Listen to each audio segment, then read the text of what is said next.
It's the Sunday Night Sit Down with your host, Jack Encarnacio. It has often been said that if mixed martial arts was around in Danny Hodge's day, he'd be dominant.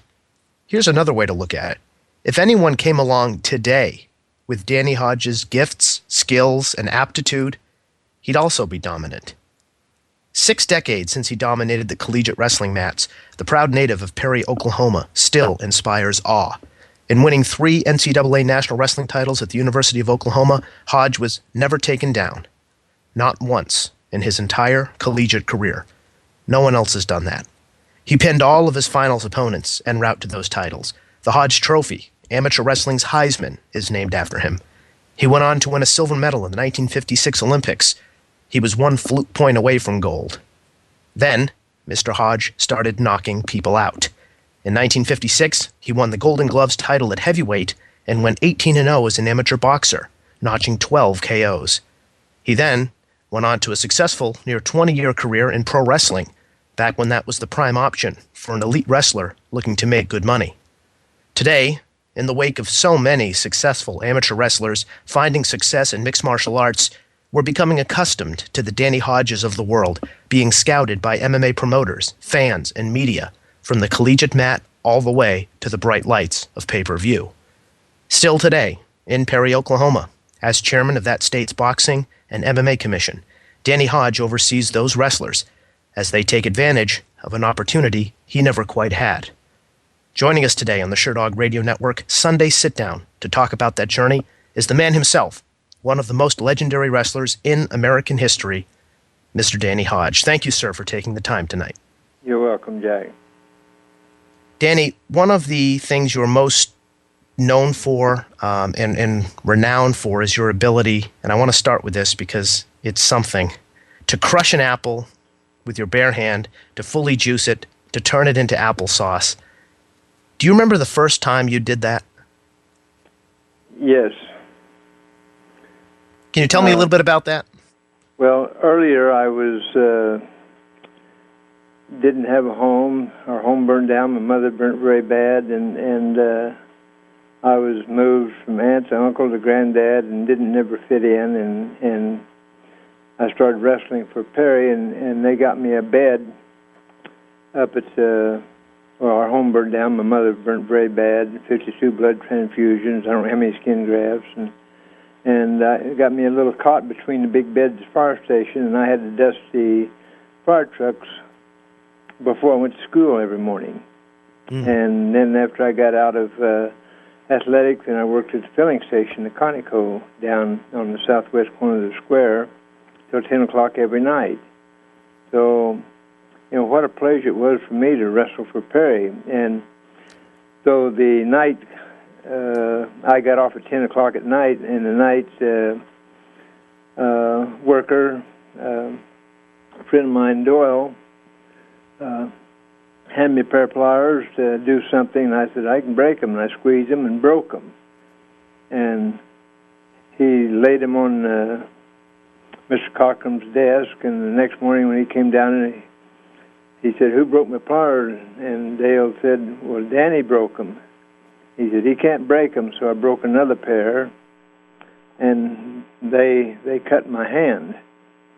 And so that was the end of the pliers. And so then, you know, since 83, I have been handing out the awards to the kids at the Southern Nationals and several of the tournaments. In fact, we're going to Reno this weekend.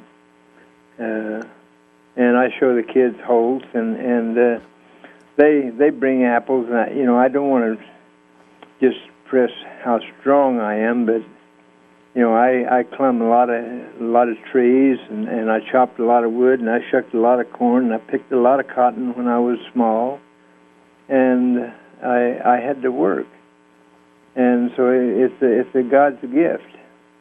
And they said, what can you hold? I said, well, anything I want. And then when I went through wrestling like I did, and 56, I pinned everybody in the Big Seven. I did that for 3 years in a row, and then I pinned everybody in the NCAA. and I pinned everybody in the National AU Freestyle, pinned everybody in National AU Greco-Roman, and then I pinned everybody the next year amateur until semifinals, and then my final match was against Jim Hardy from Amarillo, great athlete. He lasted 51 seconds. So that was the end of my amateur wrestling. And then I went into amateur boxing and knocked everyone out but won the regionals in Wichita, Kansas, and the tournament champions in Chicago. And that's Lewis Coleman. I didn't knock out there in 3 rounds. And then my final match knocked out my opponent in the second round. So it made me the only athlete in the world to win both national wrestling and national amateur wrestling and boxing ever, to hold the 2 titles. And then I was given a kind of a guarantee and a percentage of the gates, but I never got paid. And won 8 out of the 10 that I fought there, and I said, I can get all the fights I want in Oklahoma, Perry, and don't have to train near as hard. And then I went into professional wrestling. In 9 months, I was world junior heavyweight champion. And I held that on and off 15 of the 18 years that I wrestled. So what a great life that I've got to see, and made 2 Olympics. First one was in Helsinki, Finland, and the second was in Melbourne, Australia. But we got to go to Hawaii before it was a state in '56, and then the Fiji Islands, had to land there to gas up, and then went there on into Melbourne, Australia. So then professionally wrestling, I've been to Japan like 34 times. One karimata. That is, do you understand, in their language. I tried to pick up their language to communicate with the fans and the people of Japan. Great, great country. I'm very sorry for the tragedy they are going through right now. Well, quite a journey, Mr. Hodge, and that's quite the overview of some of the things we'll be talking about today. In your day, was there anything approximating mixed martial arts that was an option for you? Anything close to it? They had nothing in my time. I wish they had. Because everybody ran 5 miles to get in shape, and I turned around and run 4 more. I wanted to be in better shape than you or my opponent. Mm-hmm. So that's what changed me from everybody else. And they said wrestlers can't fight. I said, why can't they? So I ran with bricks in my hands to hold the gloves up because they get heavy. Sure. Now, why would they say wrestlers couldn't fight? That sounds asinine to me. From what I have gleaned about wrestling history, wrestlers were the toughest guys around. In the 50s, you couldn't find a tougher guy than a wrestler, but people still doubted that, it sounds like? No, what I'm saying is they didn't think wrestlers could fight, box. Mm. I can take you down, almost anybody, and they'll never get back to their hands and knees. But, I can't wrestle in the boxing ring. So that's why people said wrestlers can't fight. And so the good Lord let me be the only athlete in the world who have been in all 4 sports and excelled. Now, back then, there may have been that bright line, Mr. Hodge, between fighting and wrestling. Now, knowing what we know about combat and knowing what the Ultimate Fighting Championship and the Japanese leagues and the shoot wrestling organizations have shown us, when it comes down to a fight, you're in much better shape as a wrestler than a boxer. Definitely, the wrestler will come out on top. Yeah. Did you detect somewhere along the line in your life where people began to get a better appreciation, where people didn't only refer to boxers as fighters, but also saw wrestling as a martial art, as a way of fighting? Yeah, they have, and the first one I saw was in Japan. It was kickboxing called at that time, and that's where it originally started, back in 1959, and it never came over here until in the 60s. What do you remember about that, what was called kickboxing in Japan? Was it much more than punching and kicking? Was there wrestling, grappling, and submissions? Can you describe what that was to us? No, it was more or less, if I get close enough to you, they would try to charley horse your thighs with a kick, and then they'd try to come back with boxing. But then when they change it to MMA, the wrestlers always come out on top, because once I got a hold of you, we're going down, and once we're going down, you never get back up. And of course, I had elbows, I had knees, I had everything way back when. This was a natural for me. I would have loved to have made a living that way, but it wasn't for my time. Yeah, it's often fascinating to sort of speculate about how the great amateurs and Olympic wrestlers of that time would have done, because it's become pretty clear as MMA has evolved that wrestling is the absolute optimal base to start from if you want to build a mixed martial arts fighter. And one of the things I wanted to talk to you about, Mr. Hodge, was the fact that you weren't taken down ever in collegiate competition, and what you attribute that to. I mean, what is the key to not being taken down? Get in shape and be aggressive. See, anytime I stall, then you're going to shoot on me. I'm the first shooter. I have a magic circle. When I step, I'm not just stepping, I'm planting. And when you take your foot off the mat to adjust to my circle, then that's when I get you. When your foot leaves the mat, because you can't put it down and you can't kick back. You see what I'm saying? I can visualize it, sure. When you watch mixed martial arts fights, do you see those principles in play, or does the striking does the striking change? I see a lot of things that I would do that they don't. Like what? I would have knees. I would have elbows. You ever notice how they scissor your legs or your body? They scissor you and try to hold you off from their head. They're on their back. The guard position. Yep. Do you know that? You know what I'm saying? I do. Yeah, I think it's called. The first thing I'd do is I'd come down with the elbow in the thigh. What would that do in charley horse your leg? Yeah. You wouldn't scissor me no more, and I might give you two, one on each. There you go.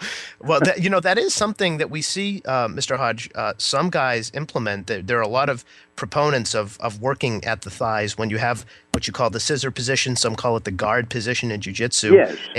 And, of course, you wouldn't find yourself in that position on the amateur mats. I mean, no one's going to flop to their back on purpose. Do you think that would... you're talking about MMA. Sure. And that's the position they take. That's what I would do to counter your offense.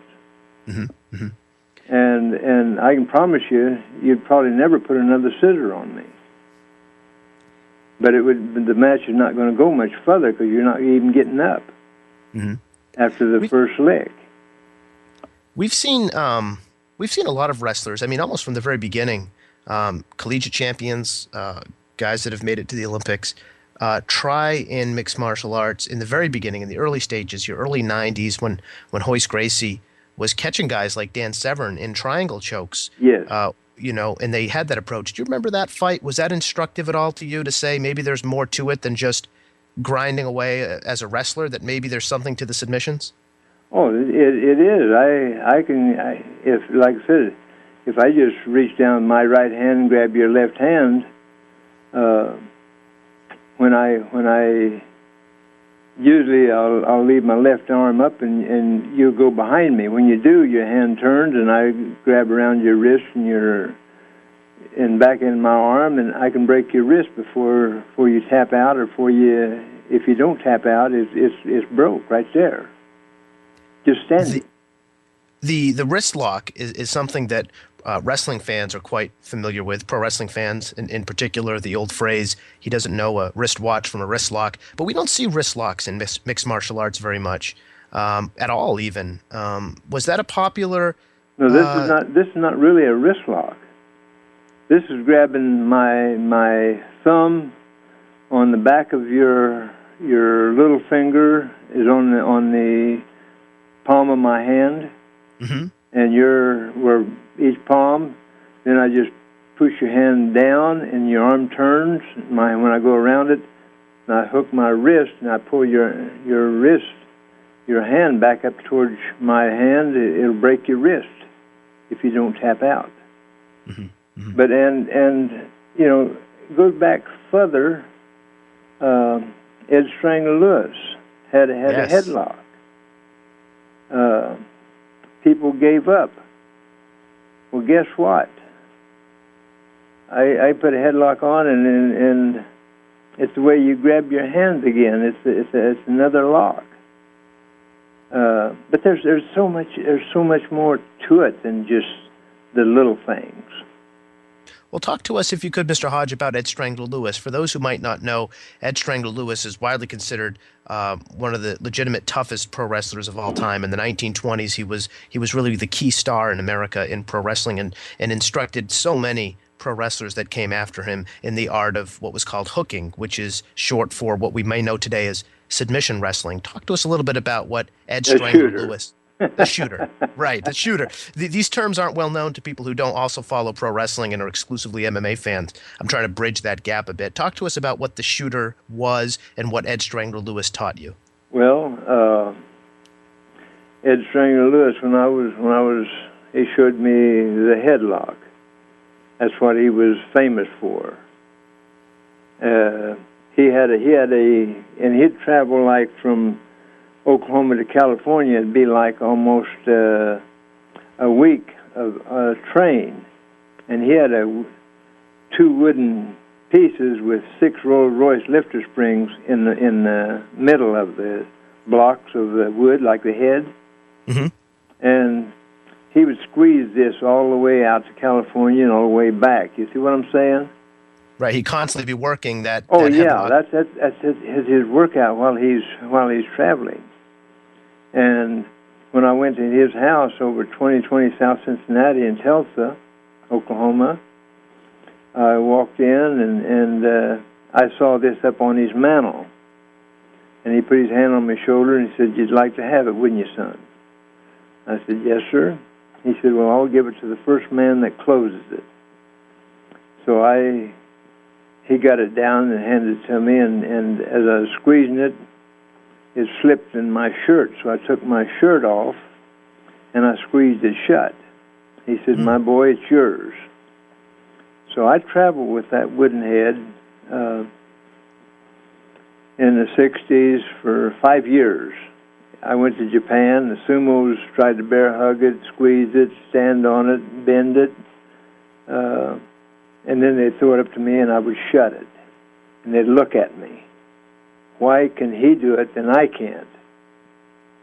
So now it's in the Hall of Fame over at Stillwater, Oklahoma, the National Wrestling Hall of Fame in Stillwater. Yep. Yeah, it's a legendary piece. It's an icon almost of early era wrestling. What was the difference between maybe some of the submission holds we see in MMA today and the submission holds that you would work with Ed Strangler Lewis?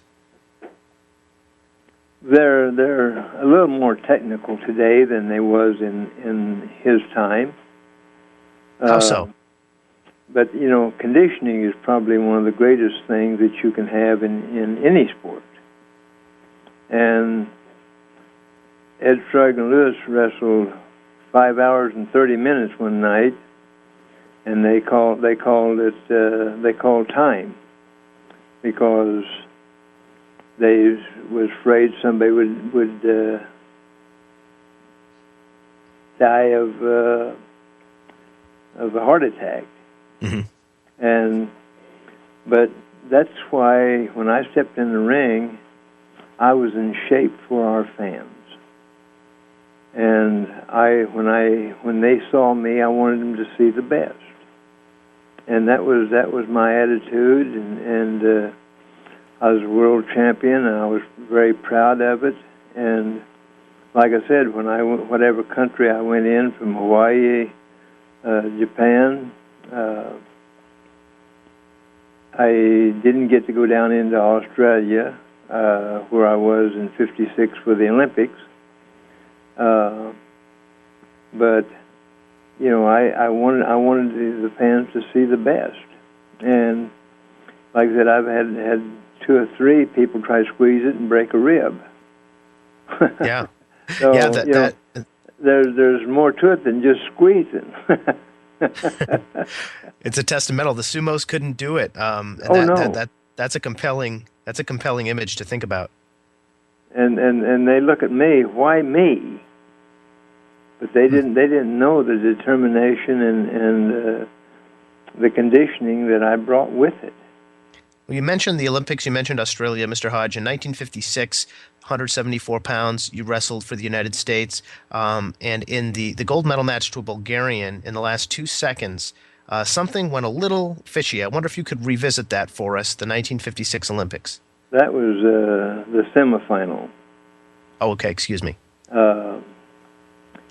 In fact, they've got like a 2-foot barrier, around the top of the 4-foot frames, and how this mats is on top of this flooring, and then there's a slant off. If you go off of the mat, you can't hardly get back on the mat. Mm-hmm. But there's a 2-foot barrier there. And the Bulgarian boy picked me up and a gut wrench and fell backwards, and my head hit out here on the edge of off the edge of the mat, and my shoulder was off of the mat. And the Czechoslovakian judge called me pinned. And you can't protest in the Olympics. So I said, hey, I want to wrestle right now. They said, well, you have to wait 2 hours. Well, 30 minutes later, I wrestled a Russian, and for 6 minutes he ran. And that's the first 15-minute matches. Mm-hmm. And 6 minutes on your feet, and then 3 minutes down, 3 minutes down, and 3 minutes back on your feet if you didn't pin anybody. And so he got down on referee position. Before I touched him, he would run to the edge of the mat. Well, the referee would holler at him. Well, he didn't understand the language. And anyway, long story, it was killing time. And he'd come back and get down the wrong way and get back the other way. And then when I grabbed him and turned, pulled him sideways, he stuck his right leg out, and I took my right leg and kicked him up in the air and brought him over on his shoulders. And I pinned him in the second period. But Do you hold that Czechoslovakian judge to blame for the decision that day in 1956? No, we got bad calls, but that's true. I live with it every day. It comes up, but you know what? I just thank God that I got to make the Olympics twice.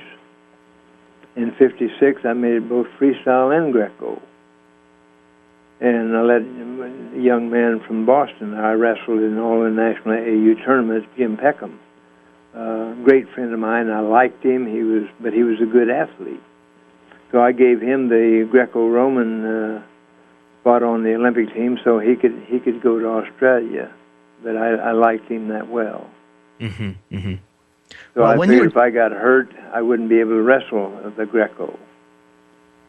Well, when you were doing a lot of this wrestling, Mr. Hodge, at the time, mixed martial arts fans know that over in Brazil, in a different sort of part of the world, Brazilian Jiu-Jitsu and Vale Tudo fights and no rules fights and Helio Gracie was all the rage, and Jiu-Jitsu was becoming sort of the dominant form of combat in that country. It wasn't really reaching America at the time, but being as involved as you were in not only amateur wrestling but boxing and later professional wrestling, were you aware of the Gracie name even back in the 50s? Did you know what jiu-jitsu was? Oh, sure. I watched the Japanese way back earlier in the war. When they come hand-to-hand with the American soldiers, they kicked our fannies. What sorts of techniques did they employ? This is back in the 40s. What sorts of techniques would you see from them? Well, they would you couldn't go hand-to-hand with them because they'd throw you. And that's why, really, I think we come out with the 45 close combat because of we couldn't win the physical battle. And it was largely throws, Mr. Hodge, that we're talking about here. It was largely throws that made the difference in that hand-to-hand situation. Oh, sure, they would throw us and come out on top. Did that? I mean, obviously, if the folks in the field had a wrestling base, it would be a bit more difficult to do that. But were you thinking in terms of how your wrestling skills might adapt if you were to come across someone who had those sort of exotic throwing skills? Was that something in your head, or were you satisfied dominating wrestling in the sport itself? I would have liked to have gone into MMA because of my boxing and my wrestling. And in the amateurs, I never lost in either one. Mm-hmm. But I was in shape for the fans. You see what I'm saying, Jack? Conditioning is probably more than 75% of the match. Mm-hmm. And holds and technique is the other 25%. But I've got a magic circle around me when I step. Like say, if you're going to jump on me, I take a slight step backwards, just out of your arm reach. Mm-hmm. Now, if you step into my circle, you're mine. You see what I'm saying? I can certainly. I step out of your circle, but I get into mine.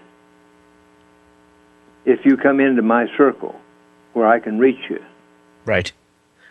Well, it was pretty clear from your career that if you did get your hands on someone, it was going to be a long night indeed. So I wonder what possessed you then, Mr. Hodge, to actually go towards boxing after an amateur wrestling career. I mean, did that whole sphere, I guess, does transfer, but it's a totally different skill set. I can't imagine many wrestlers being equipped at that time to actually try out professional boxing.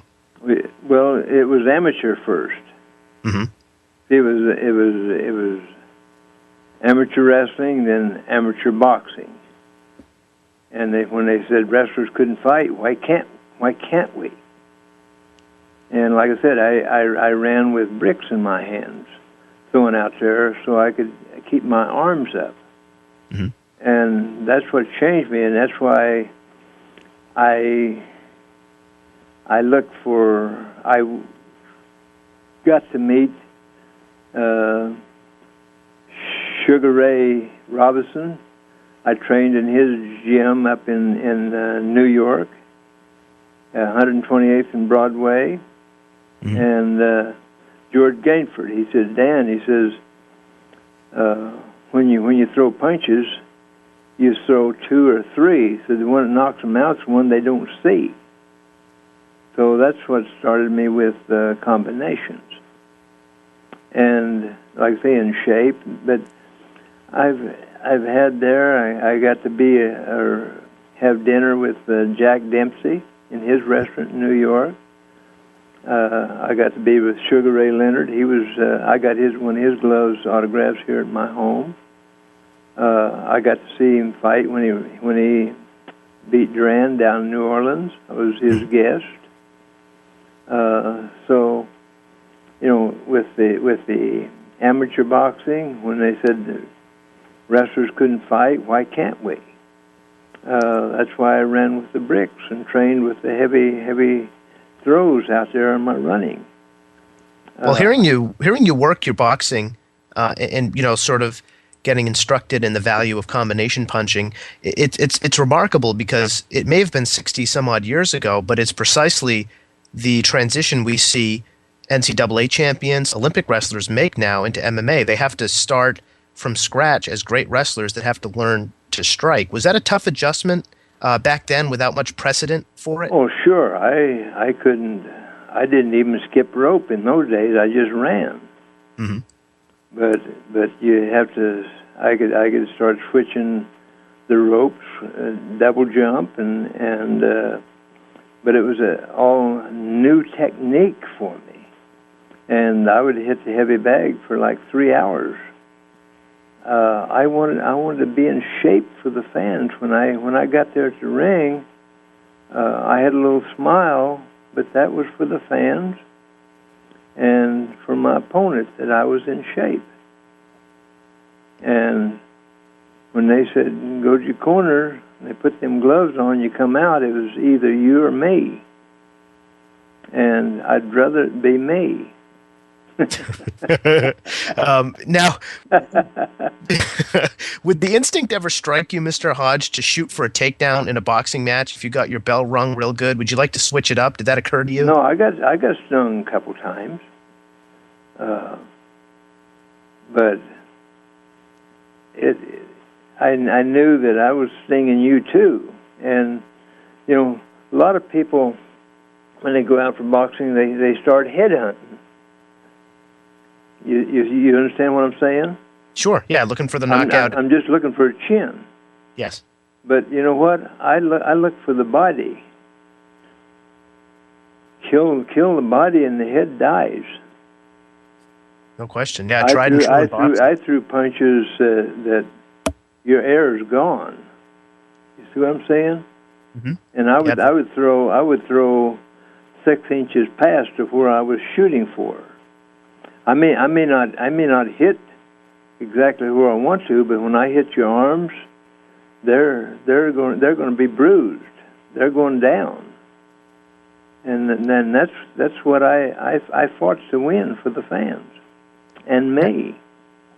Now, if someone in a boxing match, Mr. Hodge, landed a blow on you, did you ever get the instinct to try to turn it into a wrestling match? Oh, no. No, I knew what I was there for. Yeah. I'm saying if we had an outside skirmish out here, we would be down on the pavement. Did you have much street fighting experience growing up? I mean, did you get into some scuffles? Did you I whipped all the Air Force boys come to Perry. Oh, really? Tell me about that. Yeah, I'd fight here. They'd walk one of the girls home where the wrestlers would be overseas in the Navy, and I'd catch them up here on 6th and Locust, and I'd say, don't come back to Perry next Saturday. I said, why? I said, because I'm going to whip you. And like I said, I was in shape. Mm-hmm. And I would take you down and pound you. And I whipped 2, 3, 1, 2, and 3 at a time. I said, they're going to bring the regiment. I'd bring whatever you want. You see what I'm saying? So you'd take out Air Force boys for sport on the weekend? Oh, yeah. Wow. Yeah, I'm glad I didn't make Perry a destination back then. That certainly would have been. No, I just asked you not to come back. Not to come back. So it was your turf. If you come back, then I whipped you. Tell me a little bit, Mr. Hodge. It looks like your boxing career, after showing some real promise, there seemed to have been talk at some point about maybe even setting you up because of your name from wrestling against Floyd Patterson, the then champion. Really, we're on a streak there to make a run in boxing, and then you fought a gentleman by the name of Nino Valdez, one-time heavyweight contender. It was what, a year after your first amateur boxing match. Yeah, Tell us about you know what happened? You know what's amazing? What's that? They stopped it in the 6th round because of the cut eye. But you know what happened? My second was the one that cut my eye. To drain it? Pardon me? Was it to drain a hematoma? No, he cut my eye to stop the fight. Why did he do that? They wanted to return. And I didn't get paid. I said, "Hey, I'm through. I'm done." I said, I don't get paid. I said, "I can get all the fights I want in Perry, Oklahoma for nothing and not train near as hard." So when I didn't get paid, you're the first one to knows this. Well, I thought we were only going to get to talking about worked fights when we talked about your pro wrestling days, but it sounds like a little funny business in boxing as well. Well, like I say, pro wrestling, if you want to try me, great, I'd love it. Hey, because it makes it better for the fans. How common was that? How common was it that a tough guy pro wrestler felt he was going to try to put you to the test and flip the script and try to shoot on you during a match? Oh, just like I say, I start out there. I'm watching myself. I probably make the first move, take you down, but I would let you get loose. Mm-hmm. And if you didn't get loose, I would squeeze you. Hey, I loved the whole trip that I've had. They call professional wrestling stage. Call it whatever you want. Get whatever you want. But I wrestle for the fans.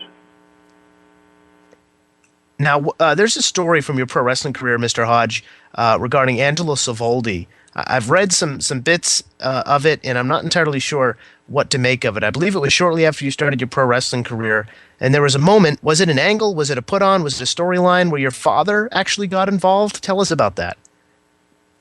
Well, you know, Perry was formed back here in 1893. And this little town has been known for a lot of things. The first Olympian from here, Jack Van Bibber.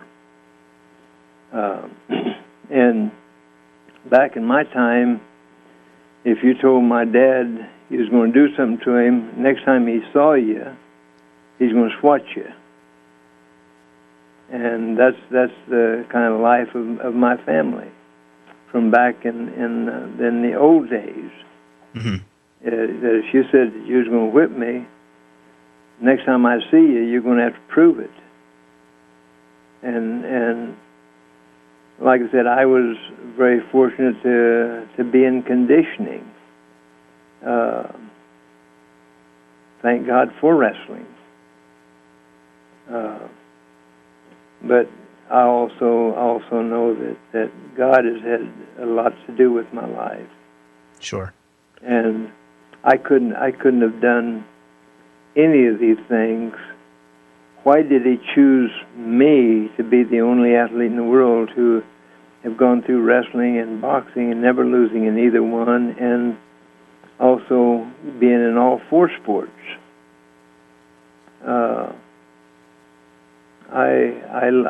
I look every day. Why me? But I've had a wonderful life and trip and travels in the world, and fans have been the greatest. Yeah, it's been quite a storied journey, and it's fascinating to look at. And Angelo Savoldi, for those who don't know, was a rival of yours in the pro wrestling realm, defending your junior heavyweight title. You were known as really the preeminent junior heavyweight wrestler throughout the 60s and 70s. And with Savoldi, there was a story, May 27th, where your father actually got involved in a match, and and maybe even cut Sovoldi with a knife or something like No, that. he did. He cut him. Angelo tied me in the ropes, and he was kicking me in the stomach, and he said on TV that he'd do it to my dad or whoever. And well, you don't tell my folks you're going to do that, because the fights, when they see you, it's on. Mm-hmm. And like I said, I'm not proud of it, but my dad did cut his arm and around his back. So it wasn't. With all due deference, Mr. Hodge, it wasn't a work. This wasn't part of the. No, this is for real. And when I finally got untied out of the ropes, I see all this blood in the ring, and I don't see Angelo, and I see 8 or 10 men on top of my dad's face down there, and he's only got one eye, and one of the guys is going to kick him in the face, and of course I knocked him out through the ropes. I didn't know what. I said, "You're not going to kick my dad in the face." And I didn't know he had cut Angelo. So that must have been a very confusing scene there for you at the time. I was shocked. But when you tell my dad you're going to whip him, he's going to look for you. That was my family. Did you at the time, was your father sort of? I mean, did Angelo Savoldi say that in an interview to promote the match with you, or did he say that in a more personal way? I mean, no, did in your an father? interview he says I'm going to kick your hiney or your dad, whatever. You can't stop me. Well, like I say, you don't say that. You don't say that about my family. You were known at one point, Mr. Hodge, as Deadpan Danny. That was one of your many nicknames coming up because of how your workmanlike and serious approach to winning your wrestling matches in a very physical and aggressive way. Did you find it difficult to do promotional style wrestling interviews as a pro wrestler when you had that kind of reserved personality? Well, on my interviews, I said I have very little to say because I let my wrestling speak for itself. And now, if you want to challenge my wrestling, hey, we got a match. Yeah, you had that. That's something I think a lot of folks might not be too familiar with in terms of pro wrestling history in particular, is that there were, there was great respect paid to great amateur collegiate Olympic wrestlers, and they got into pro wrestling. And while they were, cooperating to do entertaining matches and working matches, there was always this sense that the absolute toughest guys, the top guys, the title holders, right, if push came to shove, if someone tried to test them, they would still be the toughest guys walking the planet. Yeah, I had several people challenge me for boxing matches in the pro wrestling. And you go down in 5. And I had one young man, in 5th, he got up. 6th round, he got up. 7th round, he didn't get up. That's a rather sadistic laugh, Mr. Hodge. I wondered if you enjoyed hurting people. No, hey, you're going down. You see what I'm saying? Oh yeah, I certainly can envision it. I certainly. But you're not going 10 round Broadway. Right. In 1976, your pro wrestling career, for the most part, you did have matches after this, but came to an abrupt end in a car accident. I believe you broke your neck in that car accident. What can you tell us about the day that happened? Was it a storm? Was it a errant driver? What happened that day? Well, a week before that, I had wrestling in going to New Orleans on a Wednesday night. I just left Fort Smith, Arkansas, and I got down in the edge of Louisiana, or middle of Louisiana, driving at night, and I got sleepy, and then I got a phone call that my mother had passed away. And so then I'd pulled off the highway about half a mile, and I went to sleep in the car, and there was some hunters came by, and they knocked on my window, my glass. Well, they didn't know I had a .38 laying down beside me, and they said, "Oh, I'm sorry." They said, "We thought you had car trouble." I said, "No." Now I'm mad and I'm awake, and I drive on into New Orleans, and then as soon as I wrestle in New Orleans, I drive all night and all day back here, and come to the funeral, and then I drive back to Louisiana, and I'm coming back out of Louisiana. I'm going to come back to Monroe, but between Columbia and Monroe, I went to sleep and I hit a bridge, and my car turned over, hit the top of the bridge, and every time I hit one of those stumps or posts, why, it would jar me. It broke all my teeth, and I'm short of coming back and forth of pain was excruciating, and the first thing I thought was, God, how much more can I take? And then the hurting quit, and the next thing I know, I'm underwater. And I think this is an awful way to go. And at that moment, I hear it just as plain tonight as I heard it then, there was a voice, "Hold your neck." How I held my neck and got out of the car underwater, only God knows. So they told me I would probably be paralyzed, but God didn't see it that way, and I should have been gone. Mm-hmm. You see what I'm saying? Mm-hmm. So I've got so much to be thankful for,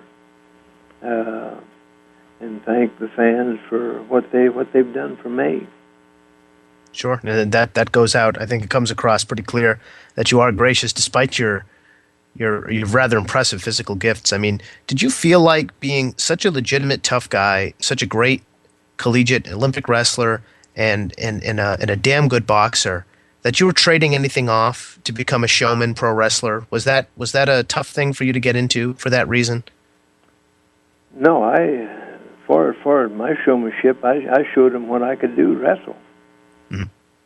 And if you wasn't in shape, you'll either get pinned or you'll get out and get disqualified. I'm there for the fans, and like I say, I'm there for matches. But hey, I want you to be in shape. Mm-hmm. And wrestling is probably the most strenuous sport that we have, as far as conditioning. Sure. Was it difficult for you when the time came for business reasons to lose a match? Was that a difficult thing for you to come to terms with? I very seldom lost a match. Right. Yeah. I got disqualified several times. Mm-hmm. But I have no qualms about you beating me. But you better be in shape and get ready. You see what I'm saying? Right. Well, if you were in there with a guy that wasn't up to par in a conditioning perspective, maybe things wouldn't have gone as planned, and he wouldn't get the win. I had that in Oregon, and you know what? They looked at the lights. They looked at the lights. They looked at the lights. I don't doubt it for a second. Like you said, it's either or. What were the differences between, I don't know, have you gone into many modern mixed martial arts gyms, Mr. Hodge? Did you kind of get a sense of how guys train these days for the sport? I haven't watched any of them train. No. I would be lying to you and the fans if I told you that, Jack. Mm-hmm. All I can say, like I said, I wish it had it in my time. But I knew wrestling would take boxing. And when I knocked everybody out but one, winning the regionals in Wichita, Kansas, tournament champions in Chicago, I didn't knock out Lewis Coleman in there. and then knocking out my opponent in Madison Square Garden, to be the only athlete in the world to win both the national wrestling and boxing, and never losing in either one. Then I boxed and won 8 of the 10 of the pro bouts and never got paid. I said, well, hey, I'm going in pro wrestling because I can fight, I can wrestle. I'm in shape for either or. And I boxed several of the wrestlers. It never went more than 5 rounds except the one match. But you are going. So, it says you remember that fondly. It sounds like, Danny, the infliction of pain. Hey, that's one thing you understand. Yes. Well, we'll close with this, and I do thank you so much for being so generous with your time and your memories and reflections on your career. You certainly represented kind of a fascinating flashpoint in combat sports history where there just wasn't an outlet for a guy who apparently had all the skills of the modern mixed martial artist, but really no way to do that in a competitive sense. I read a story about you, an interview you did with Yahoo Sports, I believe it was last year, and the gist was similar. You know, if mixed martial arts were around today, Danny Hodge would be a force, and he knows it. The piece said if he came along 50 years later, Danny Hodge would be making millions. And then there's a quote from you saying, "Do I have any regrets? Yes." What are those regrets? I didn't. It wasn't in my time. That's the only regret. But you know what? God has given me a great life. I've got to go around the world 44 times. And I'm so pleased and thankful that I have got to see all of the, not all of the country. There's still a couple of places I'd like to go, Brazil and China yet. But I've been to most of the other places, and I've seen so much and had so many wonderful fans. I could never thank them. My autobiography, The Oklahoma Shooter, it's sold out. It's gone, but what a great story, and to be the only athlete in the world to have ever done these things, Jack. You see what I'm saying? Mm-hmm. So I'm so thankful for the fans that the support that they've gave me way back when, and even still today. And if you want to see a hold, I will show you. Well, we'll have to take you up on that one day. Danny Hodge, certainly if there's a man to learn a hold from, it would be he, 3-time NCAA national champion, silver medalist in the Olympics, Golden Gloves boxer, world champion professional wrestler, and the prototype before we even know what mixed martial arts was for mixed martial arts in this country. Joining us from Perry, Oklahoma, the proud Perry native, Danny Hodge. Thank you so much for your time, sir, and best of luck in the future. Preceding announcement is a TJ DeSantis production. Its content is intended for private use only.